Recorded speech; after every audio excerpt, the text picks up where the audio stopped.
quedado allí en el Spitfire derribado. Bien, pues Douglas Baber le dijo que nada le haría más feliz sino recibir unas piernas de recambio que habían quedado en su piso en Londres, en su casa londinense.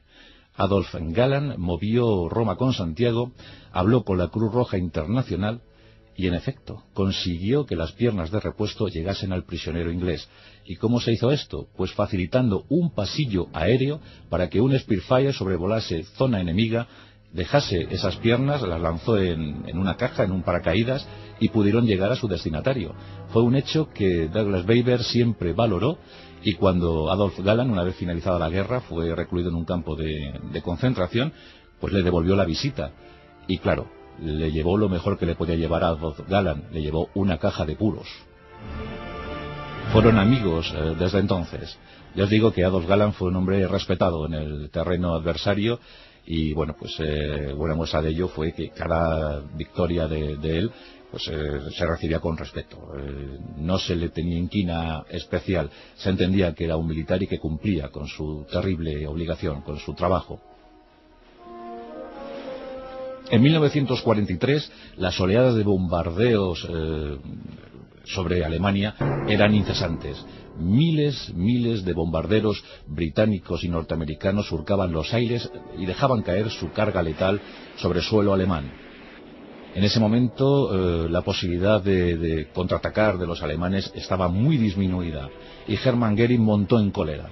Ante no saber qué hacer, pues montó en cólera y acusó a los pilotos de caza alemanes, entonces bajo las órdenes de Adolf Galland, pues les acusó de mentirosos, de cobardes, de traidores, diciendo que solo decían haber derribado aparatos enemigos para conseguir condecoraciones, que esos derribos eran ficticios y que los pilotos germanos eran simplemente unos fantoches. Adolf Galland, orgulloso como era, y además siempre disciplinado, pero bueno, en ese momento montó en cólera, y frente a Hermann Göring se arrancó su cruz de hierro, su cruz laureada, con hojas de roble, espadas y diamantes, y se la lanzó a la cara. Hermann Göring no pudo, no supo reaccionar. Lo cierto es que tiempo más tarde Adolf Galland fue obligado a dimitir de su puesto, fue relevado en el mando, y bueno, casi ahí se iba a terminar su historia bélica, su historia militar al servicio de la Luftwaffe. Fue un enfrentamiento constante entre la idea que tenía Hermann Göring de basar todo en los ataques multitudinarios, en los bombardeos apoteósicos, y Adolf Galland, quien preconizaba más el uso de los aviones de caza. En una ocasión Hermann Göring le dijo: ¿cómo podemos contrarrestar la falta de aparatos para intentar rechazar los ataques enemigos? ¿Cómo podemos fortalecer la Luftwaffe? No había tantos cazas, no había tantos bombarderos, no había nada. Y Adolf Galland le dijo: lo que hay que hacer es integrar en los escuadrones de caza muchísimos Spitfire británicos. La superioridad aliada era abrumadora, pero había armas secretas que los nacionalsocialistas pusieron en liza, una de ellas los aviones a reacción.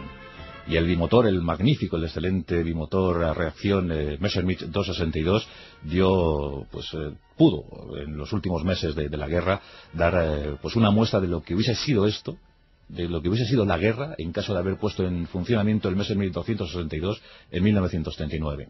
Pero ya entró en servicio en 1944 y uno de los pilotos encargados de ponerlos a prueba fue Adolf Galland. Llegó a decir que cuando pilotaba un Messerschmitt 262 era como si un ángel te empujase.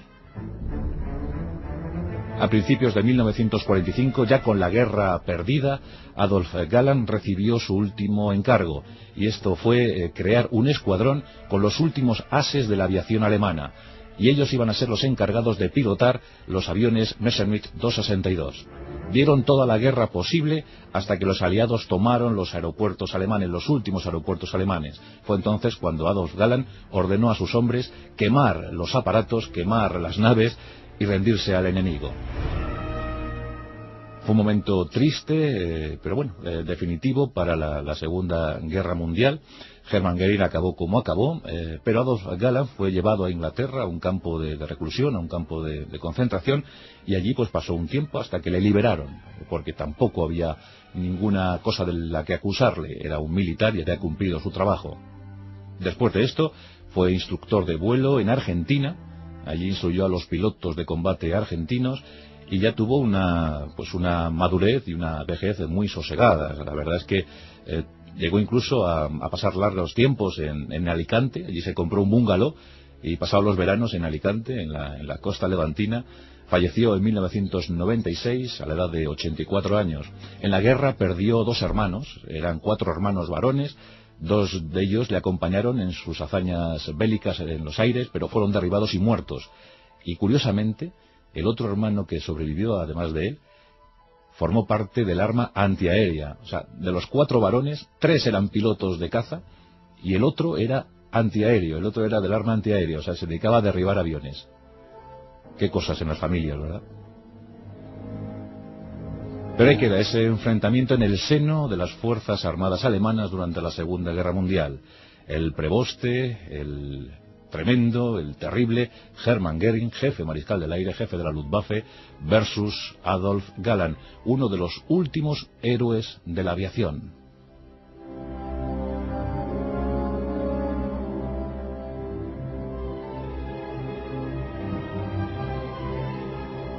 La Rosa de los Vientos, con Juan Antonio Cebrián, en Onda Cero.